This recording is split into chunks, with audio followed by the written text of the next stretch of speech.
C'est-à-dire que moi je dis à bas la liberté. C'est-à-dire que si vous voulez, les gens qui sortent de mon cabinet et qui ont d'une manière décisive résolu leurs problématiques d'angoisse, de questionnement ou d'égarement, ne disent pas je suis libre. Ils disent je suis.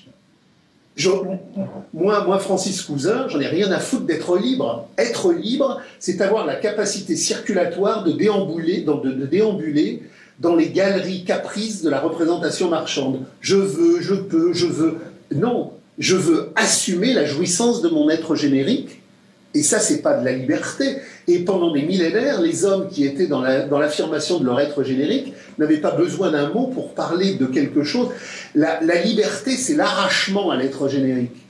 On veut que nous valorisions le concept de liberté, parce qu'au bout du concept de liberté, il y a le hors-sol pathologique absolu, non pas par accident, mais par nécessité. Pour s'opposer à la marchandisation contemporaine, le point ontologique essentiel, c'est celui qui est défini par Marx dans les manuscrits de 44, c'est l'être générique. Et en même temps, dans les manuscrits de 43, quand il fait la critique de l'État hegelien, il dit « à bas la liberté, à bas l'égalité, à bas la fraternité ». C'est un triptyque d'imposture qui vient signaler que l'homme arraché à son humanité a le droit d'être libre, c'est-à-dire d'aller circuler sur le marché des offres, des ventes, de sa prostitution universelle.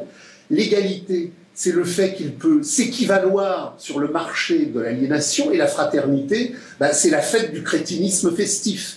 Donc ces concepts-là ne sont pas des concepts qui ont dégénéré, qui ont trahi, qui ont dévié. Ils sont par essence l'ordre de l'antifusis et de l'antigénérique. Donc l'émancipation demain, ce sera la jouissance de l'être générique, enfin débarrassé de la chosification marchande, du règne de la quantité marchande, et qui retrouvera la qualité de la satisfaction humaine. Mais ça n'a rien à voir avec la liberté, puisque la liberté est justement l'antithèse. Donc un être de radicalité se bat pour les racines de l'être générique, pour émanciper l'homme de la marchandise, mais ça n'a rien à voir avec la liberté, puisque précisément la liberté et le mot liberté, chaque fois que le mot liberté a surgi dans une langue, il a surgi non pas pour expliquer une dénaturation de ce qui existait avant, mais l'exacte antithèse de ce qui était avant.